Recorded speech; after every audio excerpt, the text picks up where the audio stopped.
Friends, good morning. मैं Suresh Kumar Jat from science point Radawad से।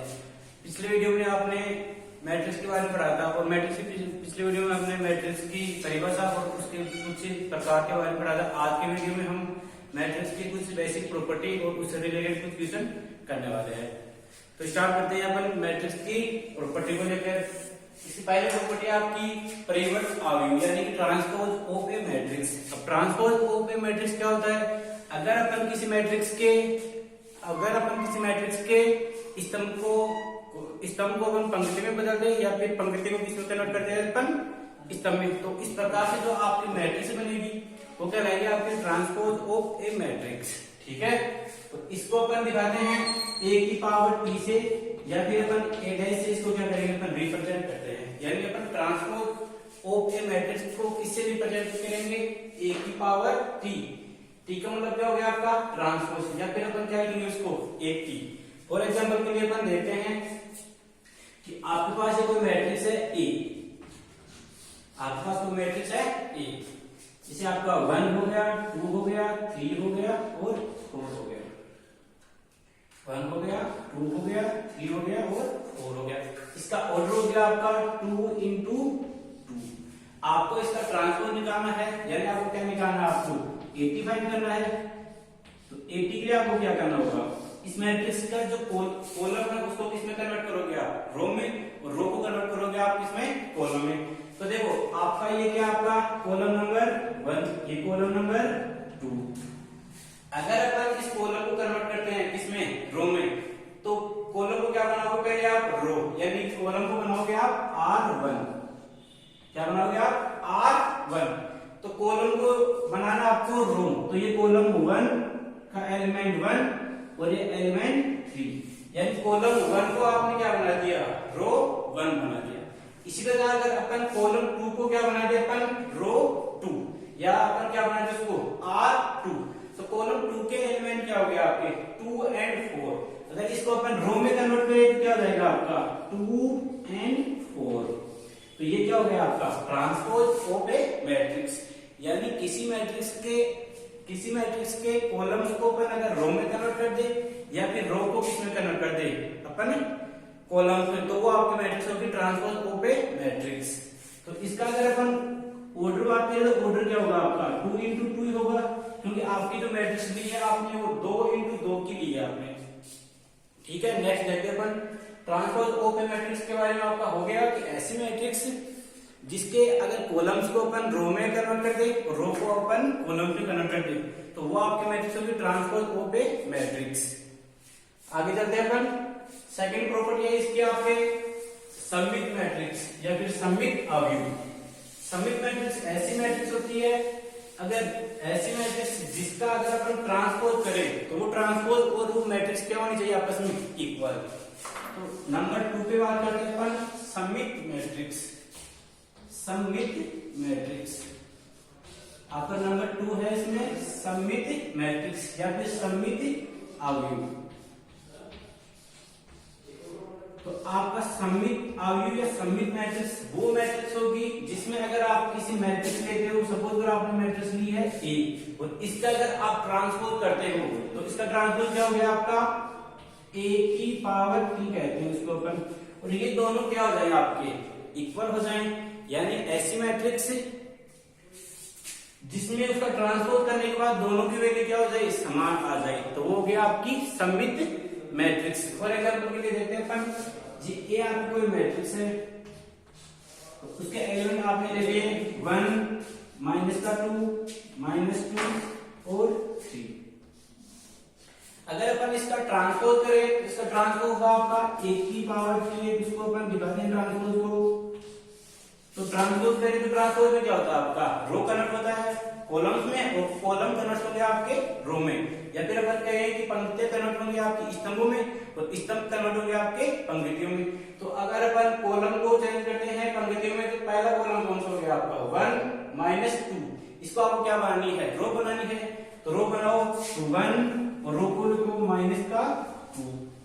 इसी प्रकार अगर अपन सेकंड कॉलम को क्या बनाए? सेकंड रो बनाए, तो सेकंड कॉलम कौन सा हो गया? -2 और -3। तो -2 -2 सॉरी क्या आपका ये प्लस का 3, तो ये क्या हो गया आपका, ये आपका है मूल, क्या ये आपका क्या है मूल मैट्रिक्स, और ये क्या आपकी ट्रांसपोज की हुई मैट्रिक्स। अब देखो दोनों मैट्रिक्स में क्या है, ये आपका एलिमेंट नंबर 1 है, यहाँ पर एलिमेंट नंबर 1 दोनों सेम है, ये माइनस का 2 है, ये भी माइनस का 2 है, ये माइनस का 2 है, ये भी माइनस का 2 है, ये 3 है, ये 3 है, यानी इस मैट्रिक्स का आपने ट्रांसपोज किया तो दोनों आपकी जो ट्रांसपोज करने के बाद मैट्रिक्स आ गई, और जो आपकी जो मेन मैट्रिक्स थी वो दोनों क्या हो गई आपकी सेम हो गई। तो ये कौन सी मैट्रिक्स हो गई आपकी सममित मैट्रिक्स। नेक्स्ट अपन बात करते हैं विषम सममित मैट्रिक्स की। नेक्स्ट अपन करते हैं विषम सममित मैट्रिक्स की। अब विषम सममित मैट्रिक्स क्या होता है, ऐसा मैट्रिक्स विषम सममित मैट्रिक्स, विषम सममित मैट्रिक्स या विषम सममित, इसको बोलते हैं अवयव। तो विषम सममित मैट्रिक्स क्या होता है, ऐसा मैट्रिक्स अगर जिसका अपन ट्रांसपोज कर दे तो वो अपनी मूल मैट्रिक्स के नेगेटिव साइन के क्या आ जाए इक्वल। ऐसा मैट्रिक्स जिसका अगर अपन ट्रांसपोज करें, ट्रांसपोज करने के बाद अगर वो अपने मेन मैट्रिक्स के माइनस साइन के इक्वल आ जाए तो वो कौन सी मैट्रिक्स होगी आपकी विषम सममित मैट्रिक्स, या इसको बोलते हैं अपन स्क्यू सिमेट्रिक मैट्रिक्स बोलते हैं। फॉर एग्जांपल के लिए इसमें आपके जो डायगोनल के एलिमेंट क्या होंगे आपके शून्य होंगे, इसमें जो आपके विकर्ण अवयव होंगे वो क्या होंगे आपके शून्य होंगे, विकर्ण अवयव होंगे वो क्या होंगे आपके शून्य होंगे। आपकी विषम सममित मैट्रिक्स में विकर्ण के अवयव क्या होंगे आपके शून्य होंगे। तो विषम सममित मैट्रिक्स में आपके जो डायगोनल के एलिमेंट हैं वो क्या होंगे आपके जीरो काउंट होंगे। अपन बात करते हैं लाइक आपने एक मैट्रिक्स ली है, ए नाम से आपने कोई मैट्रिक्स ली, उसका आपने ले लिया 0 ले लिया, माइनस का 2 ले लिया, 2 ले लिया, और ये क्या ले लिया आपने 0 ले लिया। ये आप हमेशा याद रखेंगे जो आपका जो विषम सममित मैट्रिक्स होगी उसमें डायगोनल के एलिमेंट हमेशा क्या होंगे आपके 0 होंगे, और इसका ऑर्डर क्या हो गया आपका 2 into 2। इसे आपको क्या फाइंड करना है, आपको ट्रांसपोज ऑफ ए मैट्रिक्स यानी परिवर्तित मैट्रिक्स फाइंड करनी है। तो ये आपका क्या हो गया ए टी यानी ट्रांसपोज ऑफ मैट्रिक्स। तो ट्रांसपोज में अपन क्या करते हैं, स्तंभ को चेंज करते हैं अपन पंक्ति में, और पंक्ति को चेंज करते हैं अपन स्तंभों में।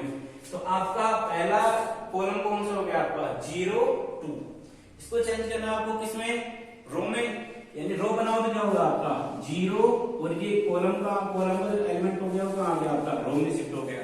इसी प्रकार अगर अपन सेकंड कॉलम को क्या बनाए रो बनाए तो क्या होगा आपका माइनस का 2 और 0।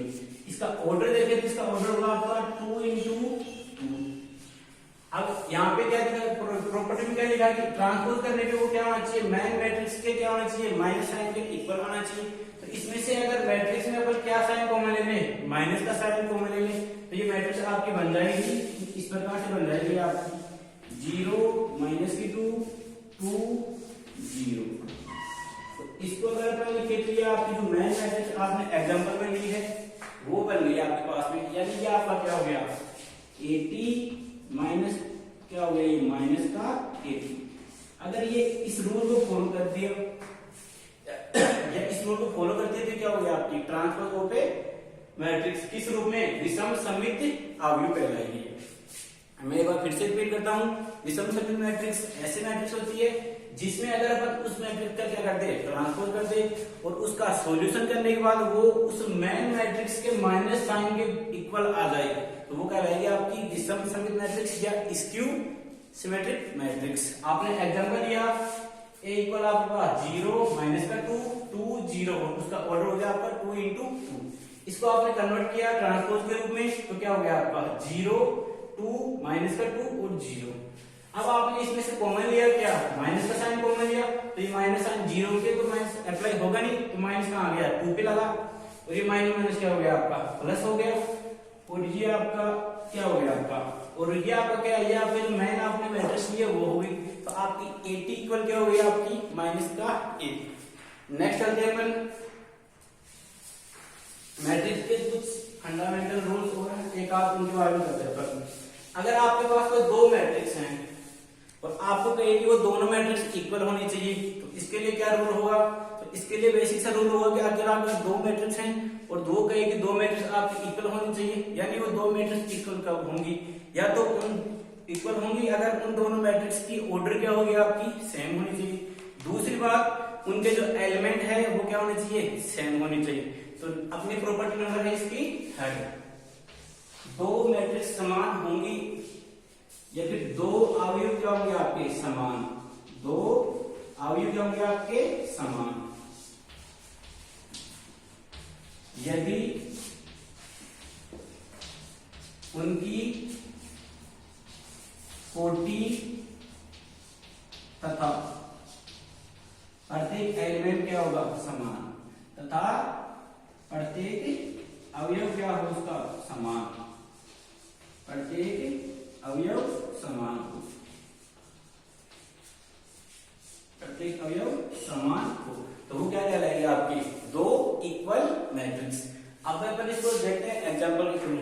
जैसे आपने एक मैट्रिक्स ले ली, एक कोई आपकी मैट्रिक्स हो गई, उसमें आपके एलिमेंट हैं 2 3 4 5 6 7, तो इसका ऑर्डर क्या हो गया आपके पास? ये आपकी पहली पंक्ति, ये आपकी दूसरी पंक्ति, और ये आपका पहला स्तंभ, दूसरा स्तंभ, तीसरा स्तंभ, यानी इसका ऑर्डर क्या हो गया आपका?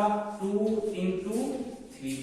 अगर आपके दोनों अगर आपकी मैट्रिक्स समान होगी तो उनका ऑर्डर क्या होना चाहिए? आपका इक्वल होना चाहिए।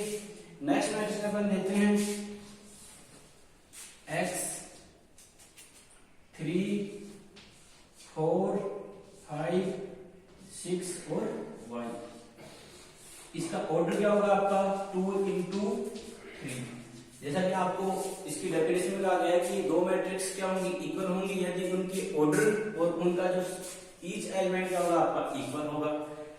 तो यहाँ पे तो ये आपका 2 है, लेकिन यहाँ पे इसने क्या दे दिया? x का, यहाँ पर क्या हो गया? ये 3, तो यहाँ पे क्या आपका सेकंड एलिमेंट 3 है, यहाँ पर क्या था उसने? 4, तो ये भी क्या हो गया उसका? 4 है। यहाँ पर क्या आपका? 5, तो इधर भी 5 है, इधर क्या आपका? 6, सेकंड में क्या आपका? 6, यहाँ पर क्या आपका? 7, और ये आपका क्या हो गया? y। अब इसने कहा कि आपके दोनों मैट्रिक्स क्या होनी चाहिए? इक्वल होनी चाहिए, यानी तो आपका जो यहाँ हमारा 4 है वो ये यहाँ हमारा जो फर्स्ट एलिमेंट 2 है वो किसके इक्वल होना चाहिए? आपका x के इक्वल। यानी यहाँ से अगर बात करें कि दोनों इक्वल होंगे तो ये x की वैल्यू क्या आएगी? यहाँ से 2 आएगी। इसी प्रकार आपका जो ये लास्ट वाला एलिमेंट है यानी y किसके इक्वल होगा? 7 के, तो यहाँ से 7 किसके इक्वल होगा? आपका y के। ये कब होगा? जब आपकी दो मैट्रिक्स क्या होंगी? इक्वल के लिए कहेगा, वो कहेगा कि आपके दो मैट्रिक्स इक्वल हैं तो x और y की वैल्यू फाइंड करो या abc की वैल्यू फाइंड करो। नेक्स्ट एग्जांपल, अब कुछ इनके जो फंडामेंटल एडिशन और सब्ट्रैक्शन मल्टीप्लिकेशन की प्रॉपर्टी है वो डिस्कस करते हैं अपन। इसे अगर प्रॉपर्टी नंबर 4, अगर आपके पास कोई स्क्वायर मैट्रिक्स हो, अगर आपके पास कोई स्क्वायर मैट्रिक्स हो तब क्या होगा? तो यदि आपके पास कोई स्क्वायर मैट्रिक्स हो, यदि आपके पास एक कोई स्क्वायर मैट्रिक्स हो, यानी आपके पास क्या हो? वर्ग मैट्रिक्स हो, यदि आपके पास एक कोई वर्ग अवयव हो, तो इसके ऊपर कौन कौन सी रूल अप्लाई होंगे? तो इसके ऊपर अगर अपन a प्लस बी तो उसका अगर अपन ट्रांसफॉर्म करते हैं, आपके पास दो मैट्रिक्स है a और एक b, अगर उन दोनों को क्या करते हैं अपन? प्लस करते हैं या माइनस करते हैं, उसके बाद अगर अपन उन दोनों का क्या करें? ट्रांसपोज करें, तो वो होगा आपका at plus minus bt, at plus minus bt, at plus minus bt होगा। इसके बारे में अगर डिटेल से अपन करेंगे तो इसका चैप्टर आगे आएगा, उसमें हम डिटेल से डिस्कस करेंगे। 3.2 में आएगा इसका डिटेल कंसेप्ट, वो उसमें आगे डिस्कस करेंगे। अगला इसका जो है वो देखो, यहाँ प्रॉपर्टी नंबर फर्स्ट। सेकंड अगर बात करें कि आपके पास कोई कांस्टेंट है और आपके पास a कोई मैट्रिक्स है और उस मैट्रिक्स को उस कांस्टेंट से गुणा कराने के बाद अगर अपन उसको क्या करते हैं? ट्रांसपोज करते हैं, तो वो किसके इक्वल होगा? कांस्टेंट इनटू उस मैट्रिक्स के ट्रांसपोज के इक्वल होगा। नेक्स्ट प्रॉपर्टी देखते हैं अपन, अगर अपन किसी मैट्रिक्स का ट्रांसपोज कर दे, उसके बाद उसका एक बार फिर से ट्रांसपोज कर दे, तो ऐसा करने पे वो जो दो बार ट्रांसपोज कर दे तो वो आपके मेन मैट्रिक्स के इक्वल आएगा। अगर अपन किसी मैट्रिक्स का ट्रांसपोज कर दे, उसके बाद उसका फिर से ट्रांसपोज कर दे, तो वो मेन मैट्रिक्स से क्या हो जाएगा, इक्वल आएगा। आगे देखो, और नंबर 4 देखो, आपके पास कोई मैट्रिक्स है ए, और उसके बाद अगर उस मैट्रिक्स का अपन क्या कर दे, ट्रांसपोज कर दे, यानी a प्लस टी कर दे, और अगर उन दोनों को अपन क्या कर दे, ऐड कर दे, यानी कोई मैट्रिक्स लेंगे और उस मैट्रिक्स का क्या निकालेंगे अपन, ट्रांसपोज करें और उन दोनों को ऐड करें। तो ऐसा करने पे जो आपकी मैट्रिक्स आएगी वो कौन सी मैट्रिक्स आएगी, वो आपकी आएगी सममित मैट्रिक्स आएगी। कौन सी मैट्रिक्स होगी आपकी, वो सममित मैट्रिक्स हो गया, सममित मैट्रिक्स हो गया। इसी प्रकार अगर अपन कोई मैट्रिक्स लेते हैं ए, और उसको अपन निकालते हैं ट्रांसपोज ए की पावर टी, या उसको ए बोलते हैं, और अगर उन दोनों को आपस में क्या करते हैं अपन, माइनस करते हैं। आपने एक मैट्रिक्स ली है ए और उसका ट्रांसपोज लिया है 80, और उसमें से आपने ट्रांसपोज क्या कर दिया, माइनस। इस प्रकार से आपके पास एक मैट्रिक्स बनेगी, तो वो मैट्रिक्स होगी आपकी विषम सममित मैट्रिक्स, विषम सममित मैट्रिक्स, विषम सममित मैट्रिक्स, विषम सममित अवयव होगा वो, विषम सममित मैट्रिक्स।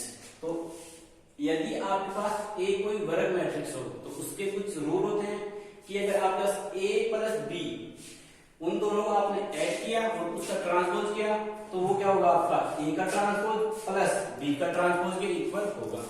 सेकंड बात करते हैं अपन, आपके पास कोई मैट्रिक्स है ए, उसको आपने किसी कांस्टेंट यानी किसी अचर राशि से गुणा किया, और उन दोनों को गुणा करने के बाद अगर आपने उसका ट्रांसपोज लिया तो वो क्या होगा, कांस्टेंट, ठीक है, ब्रैकेट ए ब्रैकेट क्लोज, और क्या हो गया आपका ट्रांसपोज, यानी उस कांस्टेंट को बाहर लेने के बाद अगर अपन उसका ट्रांसपोज करते हैं उसके इक्वल आएगा। नेक्स्ट, अगर आप किसी मैट्रिक्स का दो बार ट्रांसपोज कर देते हो तो वो आपकी मेन मैट्रिक्स बन जाएगी। अगला, अगर अपन कोई मैट्रिक्स लेते हैं और उसका ट्रांसपोज करते हैं और उनको आपस में ऐड करते हैं तो वो मैट्रिक्स बनेगी आपकी सममित मैट्रिक्स। इसी प्रकार अगर अपन कोई मैट्रिक्स लेते हैं और उसको अपन क्या करते हैं, माइनस करते हैं, तो वो आपकी मैट्रिक्स बनेगी विषम सममित मैट्रिक्स। इसी प्रकार एक प्रॉपर्टी और है आपके पास, a इंटू ए टी, या फिर अपन ये कहें कि ए टी इंटू टी, कि अपन किसी मैट्रिक्स को उसके ट्रांसपोज से अगर मल्टीप्लाई करें या फिर उसके ट्रांसपोज को मैट्रिक्स से मल्टीप्लाई करें तो रिजल्टेंट जो आपके मैट्रिक्स मिलेगी वो कौन सी मैट्रिक्स होगी, आपकी सममित मैट्रिक्स होगी, आपकी सममित मैट्रिक्स होगी। तब होगी जब आपके पास एक क्या है, आपकी एक वर्ग मैट्रिक्स है। नेक्स्ट अपन चलते हैं, ये आपके मैट्रिक्स के कुछ प्रॉपर्टी थी वो आपकी कंप्लीट हो गई। अब अपन कुछ क्वेश्चन पे चलते हैं।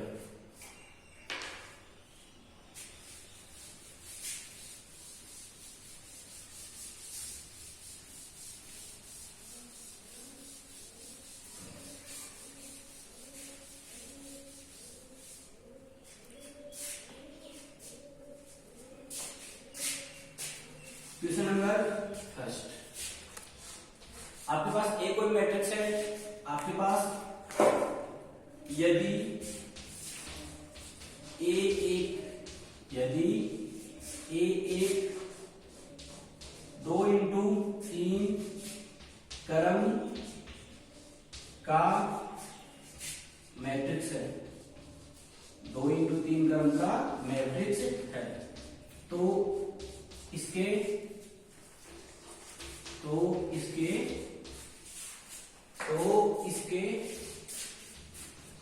कुल अवयव की संख्या होगी, तो इसके कुल अवयव की संख्या होगी। तो आपका क्वेश्चन है कि आपके पास कोई मैट्रिक्स है ए और उसका ऑर्डर क्या है, 2x3 या 2x3 के आपके पास कोई मैट्रिक्स है, तो आपको फाइंड करना है कि उसमें कितने एलिमेंट होंगे। तो इसको आप समझ लीजिए, ये आपका कोई मैट्रिक्स है ए, उसका आपके पास ऑर्डर है 2x3। अब ये ऑर्डर जो पहले वाला टर्म है वो कहलाएगा आपका, पहले वाले टर्म में आपका कहलाएगा क्या, रो कहलाएगी, और सेकंड टर्म क्या कहलाएगा आपका, कॉलम कहलाएगा। तो इसमें कितनी रो होंगी, रो और रो सेकंड। और कॉलम कितने होंगे इसमें आपके पास 1 2 एंड 3, यानी आपका एक एलिमेंट, दो एलिमेंट, तीन एलिमेंट, चार एलिमेंट, पांच एलिमेंट और छह एलिमेंट। यानी आपके इस प्रकार से एलिमेंट कितने होंगे आपके 2 into 3 यानी कितने होंगे आपके 6। यानी कोई भी मैट्रिक्स में अगर आपको एलिमेंट फाइंड करना होता है तो उसके जो उसकी जो ऑर्डर होगा वही क्या होंगे, उसको एलिमेंट होंगे। अगला, हाँ, तो ये आपका क्वेश्चन फिनिश हो गया कि आज आपके एलिमेंट क्या होंगे 2 into 3, यानी जितनी उसकी ऑर्डर होगी यानी जितनी उसकी कोटि होगी उतने ही किसी मैट्रिक्स में क्या होंगे, एलिमेंट होंगे। इसी प्रकार से क्वेश्चन नंबर 2 की बात करते हैं कि आपके पास कोई मैट्रिक्स है जिसमें कितने एलिमेंट हैं, 6 एलिमेंट हैं, तो उससे कितनी संभावित मैट्रिक्स बनाई जा सकती हैं। आपका क्वेश्चन है कि आपके पास एक मैट्रिक्स है जिसमें एलिमेंट है 6, तो उससे कितनी पॉसिबल मैक्सिमम आपके पास मैट्रिक्स बन सकती हैं। तो क्वेश्चन देखो, क्वेश्चन नंबर 2, 6 अवयव वाले 6 अवयव वाले 6 अवयव वाले मैट्रिक्स से कितनी संभावित मैट्रिक्स संभव है, संभावित मैट्रिक्स संभव है। अब आपके पास मैट्रिक्स है उसमें एलिमेंट कितने होंगे, आपके पास 6 हो गए, तो इससे कितनी मैट्रिक्स बनेगी, या तो इसकी मैट्रिक्स बनेगी 1 into 6, इस प्रकार से हो सकते हैं आपके एलिमेंट, या तो आपके पास एक रो होगी और 6 क्या होंगे उसमें कॉलम होंगे, या आपकी मैट्रिक्स बन सकती है उसमें आपके पास 6 into 1, यानी 6 तो क्या होंगे इसमें आपके पास रो और एक क्या होगा कॉलम, या आपकी मैट्रिक्स बनेगी आपकी 2 into 3, या अगर आप बात करें तो क्या हो सकता है आपकी मैट्रिक्स 3 into 2। तो अगर अपन बात करें कि मैट्रिक्स पॉसिबल जो आपकी मैट्रिक्स बनेगी वो क्या बनेगी, या तो आपके पास एक क्या हो जाए कॉलम रो हो जाए और 6 क्या हो सकते हैं आपके पास कॉलम हो सकते हैं। तो कितने एलिमेंट हो गए आपके 1 into 6। अगर आपके पास कॉलम कितने हैं 6 और आपके पास ये आपके पास रो कितनी है 6 और कॉलम कितने आपके पास 1, तो कितना हो गया आपका 6 into 1। और अगर आपके पास 2 रो हैं और 3 कॉलम है तो भी आपके एलिमेंट कितने हो गए आपके पास 6, और आपके पास अगर 3 क्या है रो और 2 क्या है आपके पास कॉलम तो भी एलिमेंट कितने हो गए 6। इसके अलावा अगर कोई पॉसिबिलिटी बनती है तो चेक कर सकते हैं आप, वैसे इसकी कोई पॉसिबिलिटी बनेगी नहीं क्योंकि ये 6 हो गया, ये 6 हो गया, ये 6 हो गया, ये 6 हो गया, इसके अलावा कोई 6 टेबल आती नहीं जिसमें मल्टीप्लाई करने के बाद 6 आए। तो आज की वीडियो में बस इतना ही, धन्यवाद।